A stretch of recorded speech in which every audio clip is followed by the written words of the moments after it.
The gym was buzzing with the rhythmic thuds of gloves hitting heavy bags, the squeak of shoes on the mat, and the faint smell of sweat and determination in the air. Parents sat on benches along the walls, chatting and cheering on their kids during the weekend martial arts class. In the center of the room, the black belt and intimidating figure, with years of training behind him, was joking around with the younger students. His deep voice carried over the noise as he laughed. "All right, who's brave enough to challenge me?" He expected the usual nervous laughter or kids glancing away shyly. But then, from the back of the room, a small voice spoke up. "Oh, do it," said a little girl, no more than 8 years old, stepping forward with wide eyes and tiny hands clenched into fists. Her name was Emily, and she didn't exactly look like a fighter. She was small for her age, with soft brown hair tied into a messy ponytail and oversized gloves that seemed almost comical on her arms. The black belt smirked, clearly amused. "Oh, really? You think you can take me?" he said, playing along. With the joke, the other kids giggled, and even some of the parents smiled knowingly. This was supposed to be lighthearted, a quick laugh before moving on with the training session. But Emily's eyes didn't carry any trace of humor. She wasn't.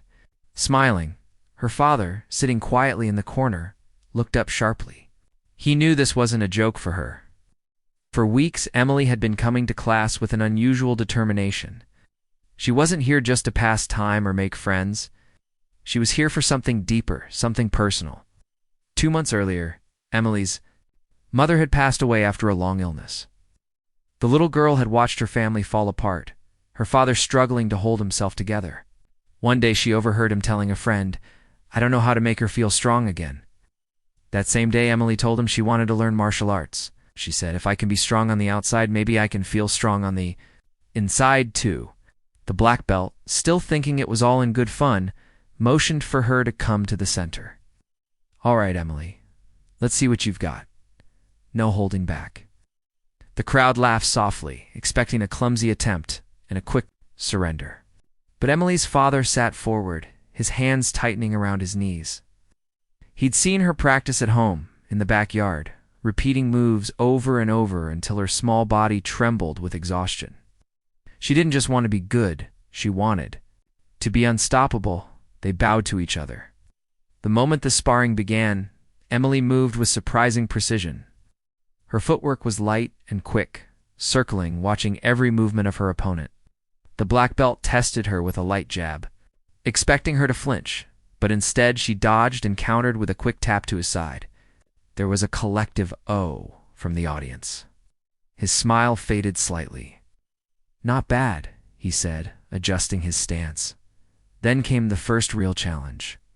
He increased the pace, his movements faster, his attacks sharper, but Emily adapted. Every time he tried to corner her, she found an escape. Every time he threw a fake punch, she saw through it. It wasn't brute strength or years of training, she was relying on pure focus, quick thinking, and the countless hours she had pushed herself when no one was watching. The gym slowly grew quieter. The joking atmosphere was gone. People were leaning forward, watching every move. Halfway through, her breathing grew heavier. Sweat dripped down her temple and her arms started to lower. She was tired. Gloves felt heavier than ever and her legs ached. The black belt saw the opening and pushed harder, testing her endurance. Emily's mind screamed to stop, but then she remembered her mother's last words. "You're stronger than you think." She planted her feet, took a deep breath, and pushed forward. Her punches came faster, her blocks more confident, and for a moment, it was the black belt who looked caught off guard. The final moment came when he tried a sweeping leg kick, a move that would have easily taken now most kids. Emily jumped back just in time and landed a clean, controlled strike to his chest pad. The impact wasn't enough to hurt him, but it was enough to make him stumble slightly. The gym erupted in applause. Even the black belt stepped back, removed his gloves, and bowed deeply to her. "I underestimated you," he admitted, loud enough for everyone to hear. "You've got the heart of a warrior." Emily's father's eyes filled with tears, not because his daughter had one in any traditional sense, but because he saw something change in her in that moment. She wasn't the same little girl who had walked into the gym months ago. She stood taller now, breathing hard but smiling really.